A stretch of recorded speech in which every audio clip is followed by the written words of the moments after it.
Hey, what is up guys? So we're going to be doing a deck profile on that super crazy over 1 million attack calculator deck. You can actually get this attack so high that it'll actually glitch out in DevPro and it actually becomes 0 just as a heads up. But I mean basically if you're doing over 1 million damage you probably should stop at that point because your opponent more than likely is going to lose, of course, unless they have that magic cylinder. But anyways, this is more a fun deck than anything. If you guys haven't checked out the duel, highly recommend you to check it out. It is straight up some TV show Yu-Gi-Oh stuff. This is more of a fun deck than anything. I'm not the creator of this deck. This is Duel Goliath's 81's deck over here. He's playing the calculator. It's a crazy build. It's super sacky, but if you can pull it off, I'm sure a lot of players would be super upset they would lose to this. But anyways, let's go ahead and jump right into the deck profile. If you want to download it, link down below in that description box for the drop box.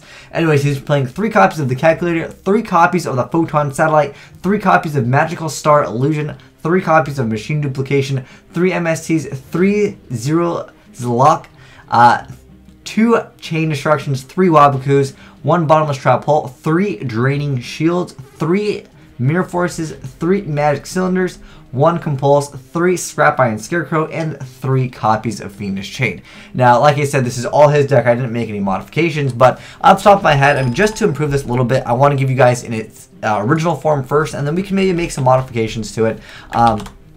Because this card over here, Photon Satellite, is the heart and soul of the deck, essentially. If you guys haven't seen the duel, highly recommend you check it out to understand the basic concepts of it. But essentially, I can explain it real quick. So, you want to have multiple copies of Photon Satellite out. You do that by using this card, Machine Duplication. And once you have them out, you just keep on increasing the levels. And in Yu-Gi-Oh, apparently you can keep on increasing the levels. I thought there was a limit, but apparently you could have cards that are over 1,000 in their level, which is absolutely crazy. And then what you want to do is abuse the calculator's effect, where it says the attack of this card is the combined levels of all faces monsters you control times 300. So you get calculator up to, you know, millions attack. It's absolutely crazy. But like I said, guys, if you are doing this online in a game, some of the games will glitch out and it will cause the game to actually crash, whether it's on some of the video game ones. But on DevPro, it'll actually just glitch out and it'll make your attack 0. So just keep that in mind. You might not want to go over like a million plus attack because it will actually cause the game to have essentially an error. But there's a lot of other things that we can add into this deck to make it a little bit better. One example would be something like 1-for-1.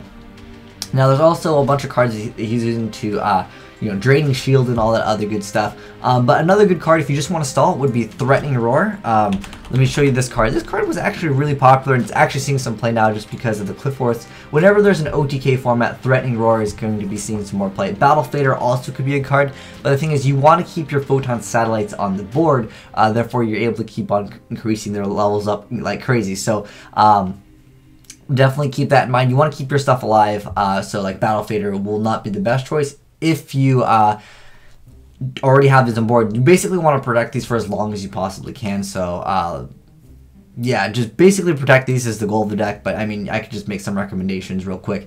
The problem with Bottomless is like if they already have a monster out, Bottomless isn't going to do you too good. So Threatening Roar would be better in place of that if they, you know, obviously already have a monster and you're going to go for your summon. So you need these for a few turns depending on how many you have and, you know, how many calculators you can possibly keep on board or something like that. But it's a really trollsy deck, and like I said, guys, if you haven't seen the duel, highly recommend it.